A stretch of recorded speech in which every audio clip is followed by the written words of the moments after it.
So ladies and gentlemen, welcome to this part 3 of seeing intimacy in a person's chart or through astrology and how to improve it. And in this particular third video here on KRS-Vlogs, we're gonna try to understand first of all, who is responsible for intimacy? See, intimacy is different from sexual intercourse, because sexual satisfaction, intercourse, for that you don't need intimacy. You can just go to a prostitute. You can have one night stands. That doesn't require intimacy. Intimacy is kind of like the prana for your sexual life. Without it, you cannot get the highest of satisfaction.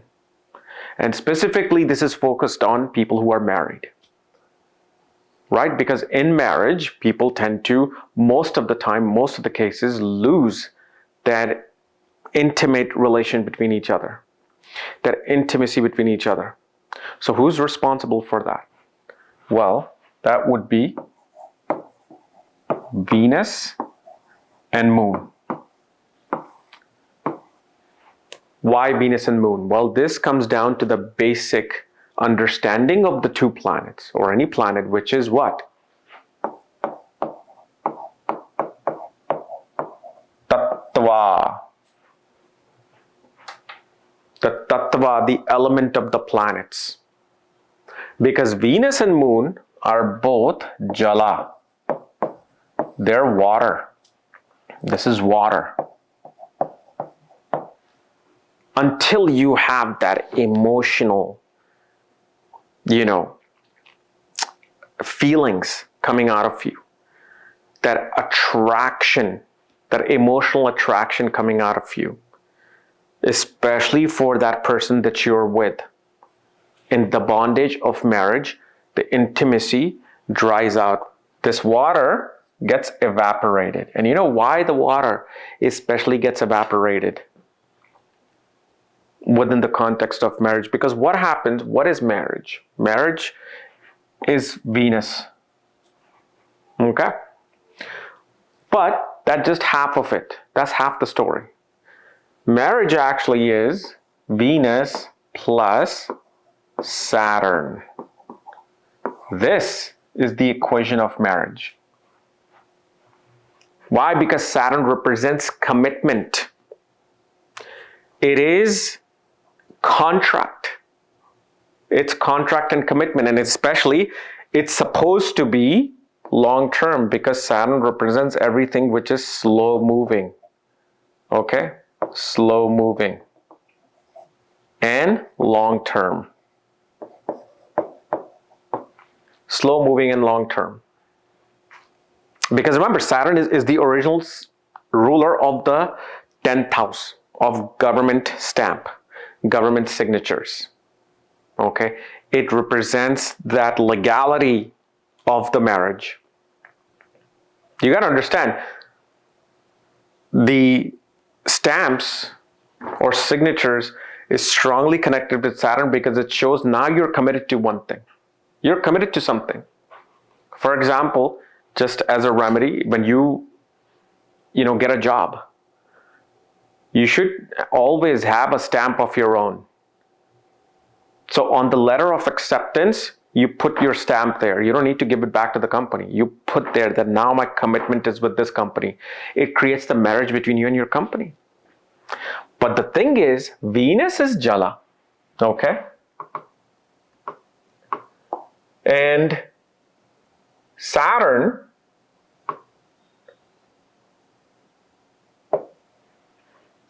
actually, let me see, this would be better. And Saturn is Vata.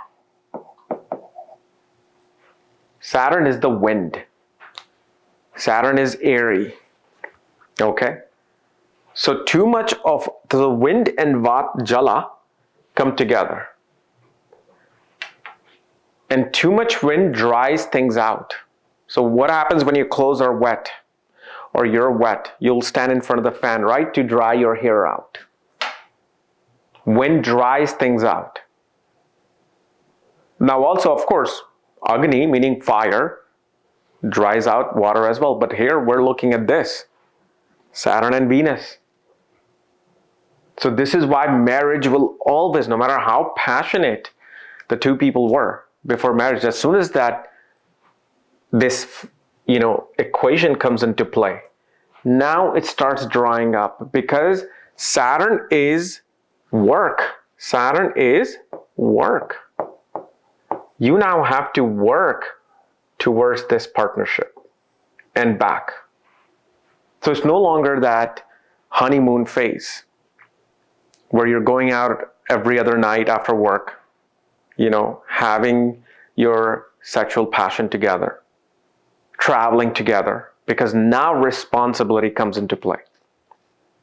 Duty comes into play. Sacrifice, especially Saturn, is sacrifice. You have to give up something in order to get something. And so this is why we see what happens in the context of the intimacy being drying out. And then obviously, why moon is Jala, why moon is important, because it's emotions. If you're not emotionally connected to something or someone, you don't find any reason to be around that particular thing. So if, for example, if somebody does not care to have a laptop or a computer, and you give them a computer or laptop, they're going to be like, I don't want to work with this. I just want a pen and a paper. I don't like it. I don't feel any connection to it. Okay, and this is why when you're going outside the context of marriage, the easiest remedy for intimacy is nothing to do with this. What happens when Saturn's not involved? You can easily tell your partner, listen, it's not working out. I think we should see other people, and I wish you good luck. We can stay friends. That's it. It's over. Now, the remedy is you're open to find someone who can actually match that. If they don't work, you'll do the same thing, or they'll do the same thing to you. Sorry, it's not working out. I don't feel that connection with you. We should see other people. But this, Venus, okay? Venus and Saturn. Now this is where you're under the boundary of Saturn, the ring of Saturn. This is why you wear the ring during marriage. It's showing the boundaries. You can't just say it's not working out, because now you're going to have to go through a legal system to get out. And if you have kids, that makes it more complicated. Okay? But the thing is, moon, like I told you, is the emotional connection. So this is why the two watery planets are very important to finding that connection. So when we do some of those horoscope matching in part 4 or part 5, you will see how that works. Now, one thing, what did I tell you guys about marriage? Marriage brings in transformation, right? Marriage is that one point. So your birth is the very first transformation for your soul, because you go from the astral element to earth element. You come into this physical form. That is the very first transformation you experience. That's why the ascendant, the first house, becomes important. And also, if you just look at this particular chart, Venus is in Aries. We'll talk about the transformation, but look at this. Venus is in Aries, okay, which is a fire sign. It's fire. Venus is what? Venus is Jala, water. What happens with water and fire? The Jala gets distinguished, or the fire goes out. Either water is thrown on fire to get fire out, especially if water is in more quantity than the fire, or fire will burn the small amount of water there is. It dries it up. So what happens with Venus in Aries especially? The passion and the emotions and the intimate feelings, they dry out very quickly. This is why such person can have many partners. Such person will lose their intimate connection with the other person. Why? Because what happens is They bring everything out like fire. The emotions are boiling like the volcano and they come out at once. And the person feels like, oh my goodness, this person is so amazing. So I've never been in such a passionate relationship. But what happens literally after a month or two? This particular person will feel bored in a relationship. They'll feel like, okay, what happened to our passion and intimacy? Well, that's because you gave it all at once. You burnt it out. So it does become a flaw with Venus and Aries.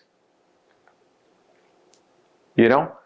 And of course, with Bharani, now that's a different story. Okay? With Venus and Bharani Nakshatra, this person will like particular type of sexual activities, which we'll get into later. Okay? But coming back to the point that I was talking about, why is this the 7th house, which is also marriage? Why is this the turning point after you're born? Because if you look, Venus is rotation around the sun, okay? So this is the sun. You know, all the planets are going this way. All the planets are going this way. Venus is the only one going this way besides Uranus.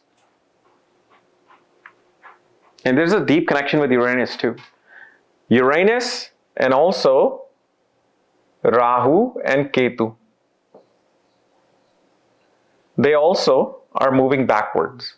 Because of this rotation, first of all, you will see that for Venus, okay, Venus's day starts from here.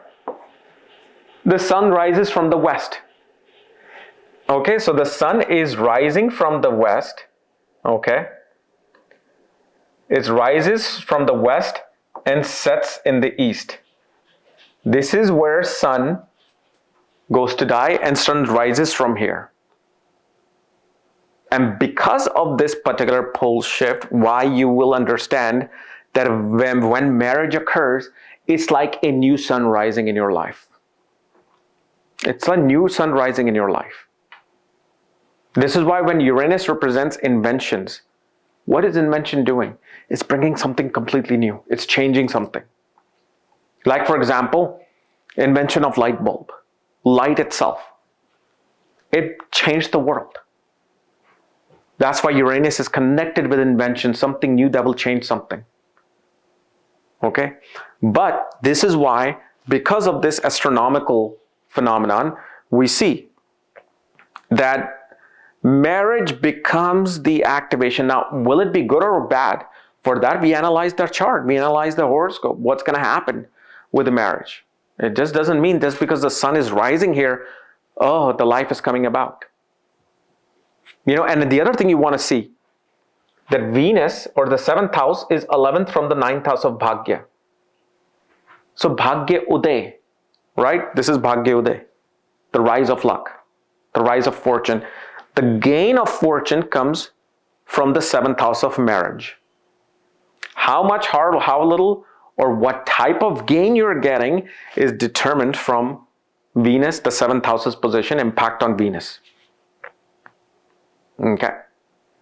So don't think just because 11th house has gains, okay, like this is the original 11th house.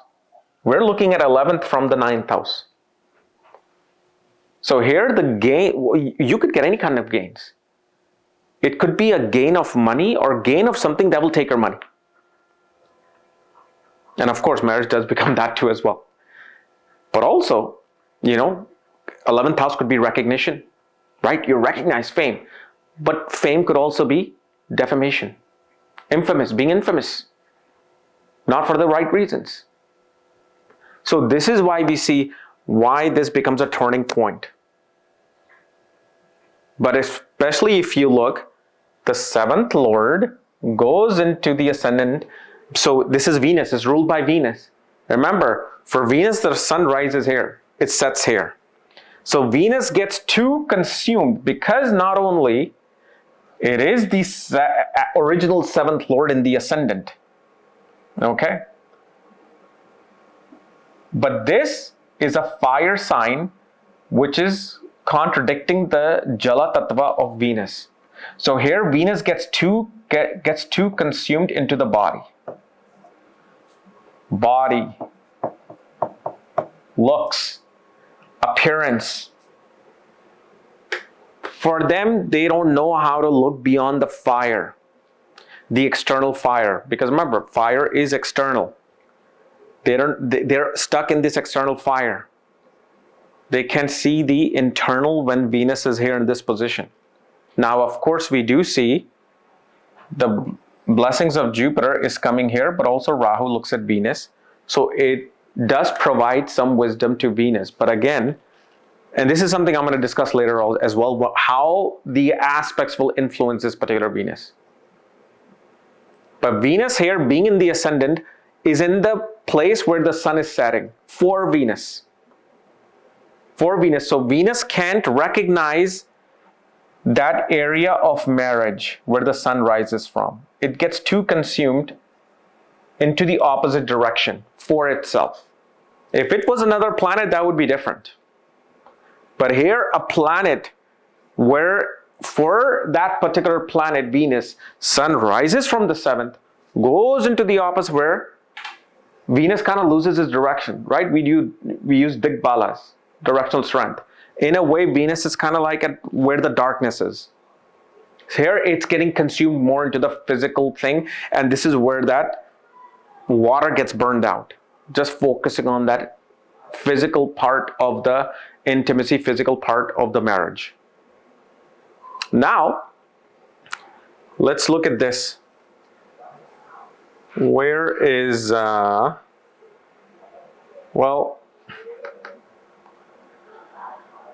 okay, so,